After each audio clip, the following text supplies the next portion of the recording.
Hello, Star and friends. Today's story is called Mousekin's Golden House by Edna Miller. Can you see little Mousekin in the picture there on the front cover? This story takes place in the woods, where there are many tall trees and small trees and lots of berries, just like out on Sarah's path. And beneath them all is a tiny little footpath that only mice can see. And one moonlit night, Mousekin followed such a path to one of his homes in the chestnut log.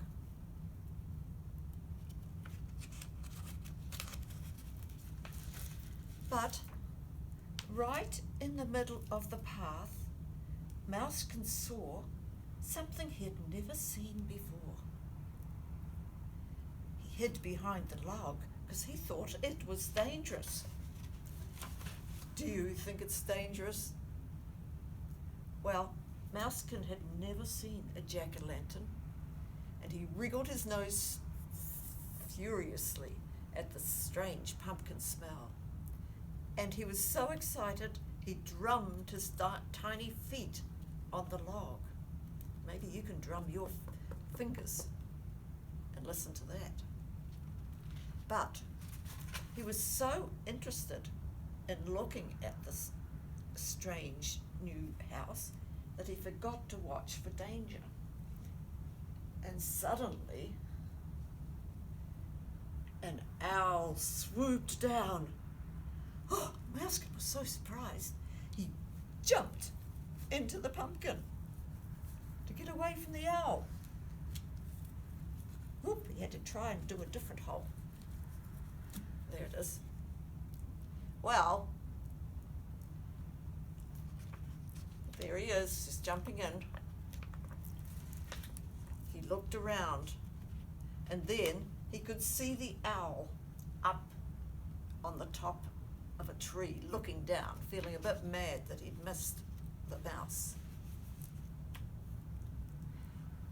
He cleaned his white coat, well, he's got a brown coat, and explored his new home, going in one window and out the other. But he was listening for the sounds in the woods too. Then he heard a rustle in the bayberry bushes. He knew it was a cat. So he started cleaning and throwing out all the pumpkin seeds.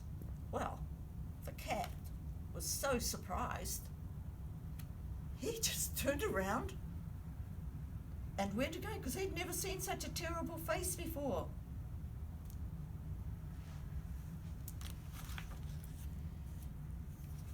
Mousekin worked all day to put some soft white seeds and thistledown into his house.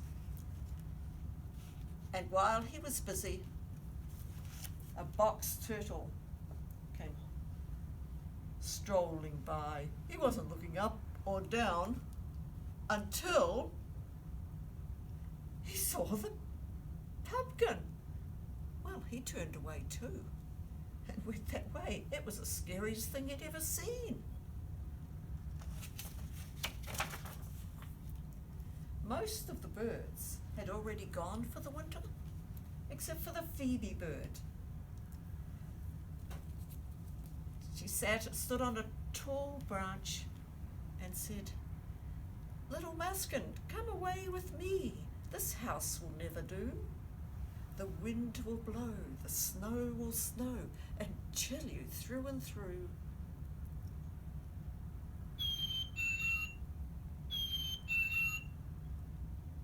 But you know what Mousekin did?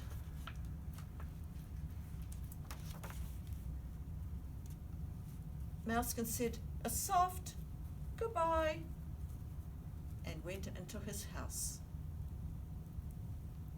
A chipmunk hurried by. He had his cheeks filled with nuts that he was saving. couldn't talk very well, but he said, "Mousekin, come with me beneath the ground. This house will never do. The wind will blow, the snow will snow and chill you through and through." But Mousekin just scrambled up into his house and slipped down through the top. He was inside it, where he'd made it nice and cozy. And little by little, something happened to the pumpkin. It started to close its eyes in the frosty air, and it shut its mouth against the wind. And the next day, the skies opened and the snow came down and covered him up. And inside, Mousekin was all curled up in his tiny fur ball. He was safe and warm and fast asleep in his golden house. That's the end of the story.